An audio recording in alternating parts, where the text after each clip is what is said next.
はい、皆さんこんにちは、菅でございます。よろしくお願いします。皆さんこんにちは、関根と申します。夜は、バープラスチックモデルという飲み屋をやっておりますのでよろしくお願いいたします。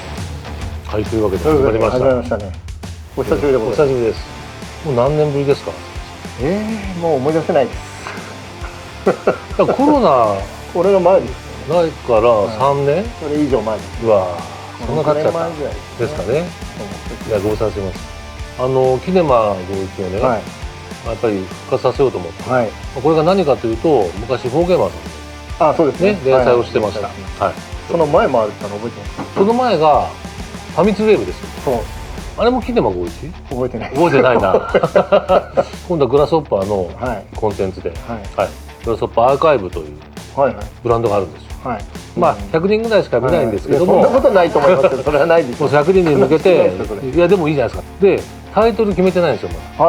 まあキネマ剛一はもう継承しようと思ってて、これからフォーゲーマーさんにメールするんですけど。そうなんですか。はい、まだ承諾取ってません。取ってないんですよ。なんで。よく帰ってきたとか使うじゃないですか。ここやっぱり蘇るだと思うんですよ。蘇る勤労にかけて。今入るようカタカナでシンとかじゃなくて。シンとかじゃなくていいです。はい。蘇るキネマ剛一。後楽園支社室。長いですよ。蘇るキネマ剛一。後楽園支社室に決まりました。というタイトルになりました。はい、よろしくお願いします。はい。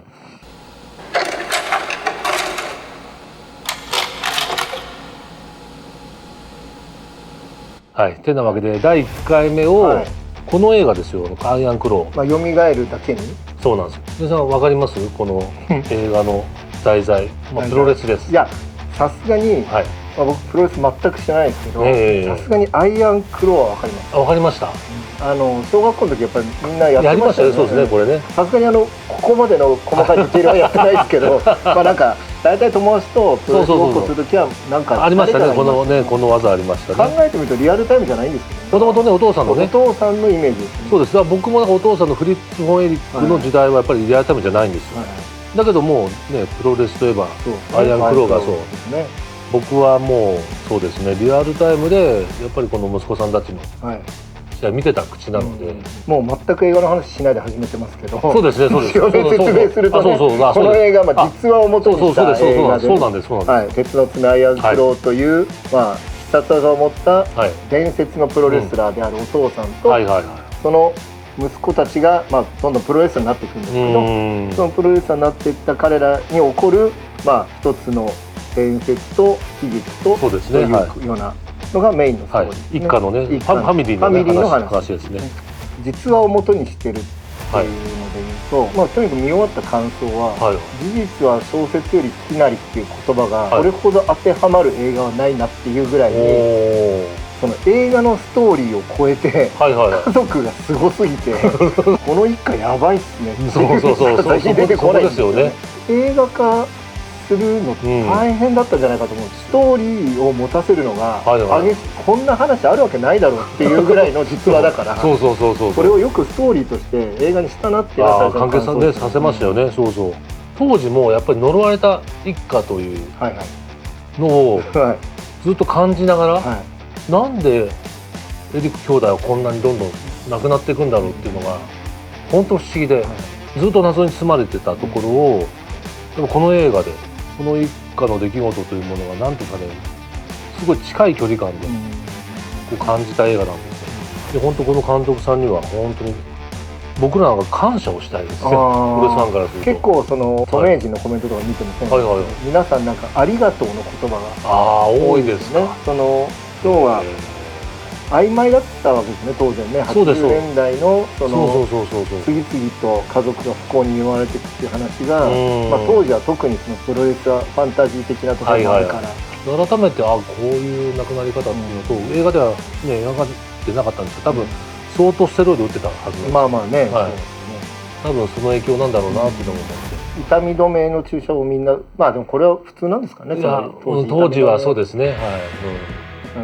めちゃくちゃな話だけど、当時のプロレス界では当たり前に行われてたようなことが、結果全部裏目に出てくっていう、この一家に関して、そうなんですよ。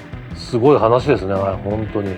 その絆、ファミリーの絆っていうのと、あと圧倒的な父親がいてっていうね、で憧れもありながら継承しなければいけないっていう息子たちのね。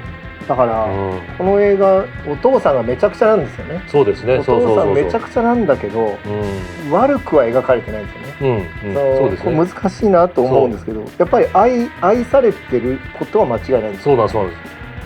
フリッツ・ホン・エリックの功罪っていうことはテーマとしてないんですよね。見た人が見た人は感じる。ファミリー映画なんです。そう。親子の絆と兄弟の絆の話。だけどやってることはめちゃくちゃなんですよね。めちゃくちゃですよ。いや僕がちょっとびっくりしたのは、フリッツがやっぱ WWE もそうですし、AWA もそうだし、当時だと NWA がナンバーワンですよね。NWA チャンプになれなかったことへのすごい執着と、いやこれはびっくりしたんですよ。でも確かにね、当時のプロレスラーにとって NWA チャンプってもうね頂点なので、それを息子たちに頂点にさせるっていう思いがこんなにすごいんだなと思って。選ばれなかった時のね、なんていうか恨み節というか、そうそれだけ人生をかけてたってことなんでしょうけど、だと思いますよ。子供たちにそのなんていうか恨みを晴らさせるための手段とか、今だとちょっと無理ですね。今の時代的にはちょっとアウトな感じですよね。だから今だとアウトだけど、なんかとんでもなくひどいなっていうところに言い切れない部分も、やっぱこの父親の力強さとか十分感じますよ。ありましたね。娘さんどうでした？その兄弟たちの彼らのスタイルを見て、プロレスラーとしてどう見えました？プロレスラーとしてどう見えたか。プロレスはそんなに今日唯一ね、僕が持ってる唯一のプロレスグッズを持ってきたんですよ。何でしょう？これは何ですか？おにぎりプロレスっていう、おにぎりプロレス？ガトームーブっていう団体があるんですけど、ガトームーブ？女子プロレスの団体。そこに所属してた女の子2人でやってたアイドルグループなんですけど、出たその現場に唯一僕プロレス現場で行ったことあるっていうぐらいプロレス知らないんですけど、そうなんですね。その僕にプロレスのスタイルとしてどうでしたかちょっと厳しいんですけどただ、僕もプロレスやるよっていう息子たち、後からついてくる息子たちの体のできてなさ加減は、よくプロレスやったなっていうのは思いますよね。バンドやってた人間が突然ね、プロレスやりますって言って、素質はあるんでしょうけど、うまく言えないんですけど、アニメっぽいっていうか、次々にいいやつが戦いに負けてって、お前しかいないからお前頑張れみたいな、ちょっとなんかそういう兄弟で出していくみたいなレベルで言ったらもう空想ドラマみたいな話です。ただ僕がリアルタイムで見てた時っていうのは、もうきら星でしたよ。もう本当アメリカの超スーパースターのフリッツ・ホン・エリックの息子たちが来るっていうので、いやもうそれこそ興奮しましたもん。当時全日も新日も前振りがあるんですよ。次のシーズンの参戦選手みたいなのがこう紹介されるんですけども、それでもう次期参戦レスラーとかってドデーンドデーンドデーンとか出るんですけど、エリックが来た時にもう興奮しましたよ。それはやっぱりお父さんの名前が偉大だからってありましたし、あとはかっこよかったんですよ。ケリー・ホン・エリック、ケビン・ホン・エリックとかでデビットももちろん来ましたし、それがかっこよくてみんな背も高いし、なんかやっぱりね大気の感じがするんですよ。このレスラーたちはすげえぞと思って、いやもうあとやっぱりかっこよかったですよ。とにかくムーブが、基礎しっかりやってるんですよ。そもそもやってるんですよね。やってます。出なきゃ無理です。そうで当時のエリックの団体に、僕がびっくりしたのはブルーザ・ブロディがいた。もう日本人のねプロレスファンからしたらもう神ですよ。神というのはブロディにしごかれてるんですよ。そうか。団体の先輩がブロディだから、ブロディだとちゃんとそうなんですよ。でブロディにちゃんとプロレスも教わってますし、いやこの子たちやっぱり結構映画以上に相当鍛えられてるんですよ。だから僕が見てもプロレスもうまかったですし、いや本当すごかったですよ。スーパースターで、この人たちがプロレス界引っ張っていくんだと思ってた矢先ですよ。いやまずデビットが亡くなって、で今度ケビンが来るじゃないですか。でケビンがまたすごいですよ、筋肉がもう、映画でもね、もう筋肉バンバンじゃないですか。でもともとオリンピック選手でモスクワオリンピックで出られずにプロレスデビューですけど、もう出来上がってるんですよ。もう本当にめちゃめちゃ、もうアルティメットウォリアーが出る前の筋肉といったら、もうケビンなんですよ。全然分かんないですよね。まあでもそのぐらい、いやアメリカからとんでもない人たちが来たっていう、もう本当興奮ですよ。そしたら今度ケビンが事故を起こすわ。いや本当ね、ファンながら頭変えましたもん。どうなってんのこのエリクイカはっていう、そのぐらいもう本当謎だったんですよね。当時のプレス雑誌はそこまで書かないんですよね。今と違ってまずそこまでジャーナリズムもなかったですし、情報も隠してたんですよ。あとありますし、あとアメリカの情報が入ってこなかったです、そこまでダイレクトに。そういうのもあってすごく謎ですし神秘的でしたし、いわゆる呪いという言葉が本当にぴったりくるような感じだったので、なんかねそれの答え合わせが今回全てできましたね。そう多くのプロレスファンは持ってるんじゃないかな。だからこの映画って実はプロレスファンにどこまで届いてるかわからないんですけども、やっぱ昭和のねプロレスを見てきた人たちはみんな見てほしいですよ。そのぐらいバイブルな感じです。杉江さん、もう一つ重要なこの映画ファクターがあるんです。ファクターが、ファクター A24 ですよ。ああ出た A24。もう今や飛ぶ鳥を落とす勢いの、もう若者大好きな。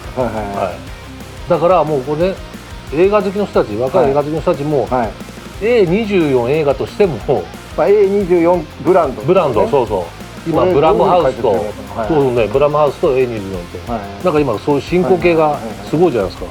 生きのいい映画いっぱい撮ってて、過去の作品のリバイバルからね、新作のプロデュースまで、この間今もやってるのかな、トーキングヘッズのトップメキング選手もあれ A24 プレゼント。あ、そうなんだ。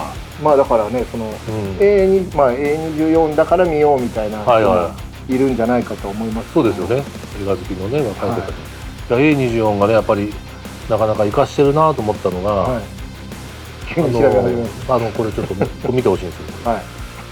見てください。お、A24 のオフィシャルでケリーのフィギュア、要はキャストの方のそうですってことですよね。主演のザック・エフロンの顔のケリー・モエリク。すごくないですか。今プレオーダー中なんで僕早速買おうと思ってて。買うんですね。はい、買います。これは買うっけないですよ。いやなかなかね、いやいかしこれでもいいですよ。まあその望みとしてはやっぱりヒール側のレスラーも出してもらわないとね、アイアンクローできないですよね。できないですよ。そうですよ。でもね、今回僕この映画で本当ダメなところが一つあるんですよ。これは本当忖度なしで僕言わせてもらうと、僕らの大好きなブルザー・ブロディが出てくるわけですよ。この団体のねコーチでもあり敵役として、ブロディがダメ。役者さんダメですよ。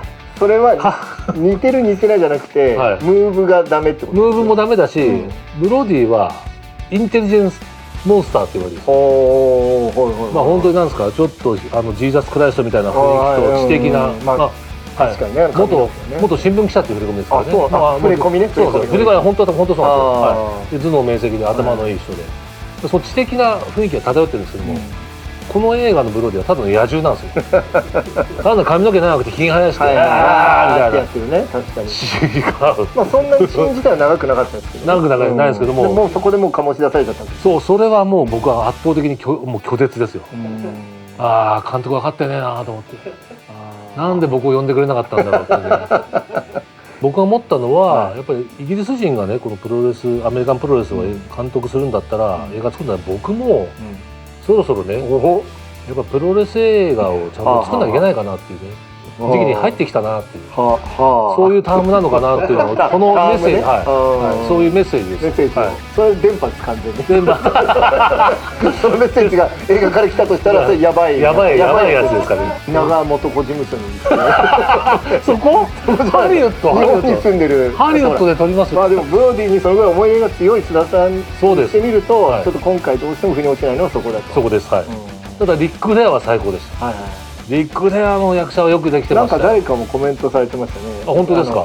ビッグウェアがそっくりだ。あ、そう、あれはハリーレースもそっくり。ハリーレースも良かった、ハリーレースも良かったです。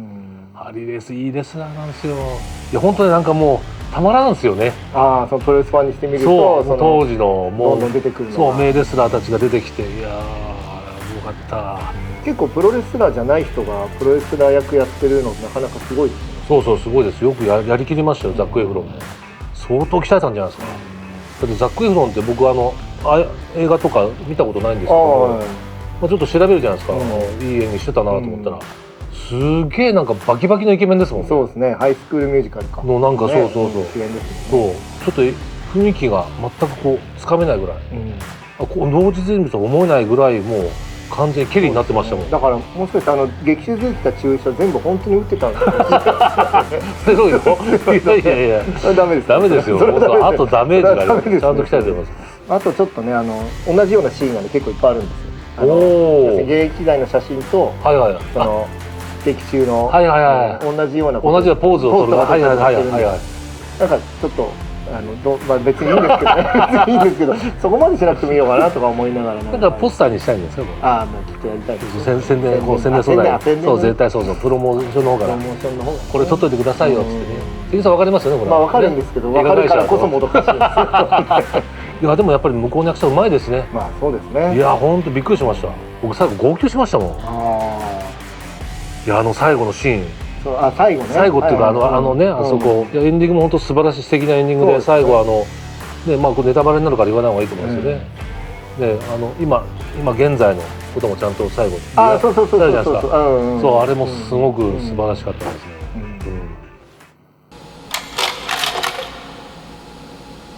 じゃあ今日のところはそんなところですか。今日のところこんな感じですか。ではこれからはまあ大体月1でね。本当ですか。月1で。月1でぜひよろしくお願いします。締めとかどうする？締めは最後これでいいです。はい。どういうのが正しいんですか。これです。こうやってこうですね。そうです。こうです。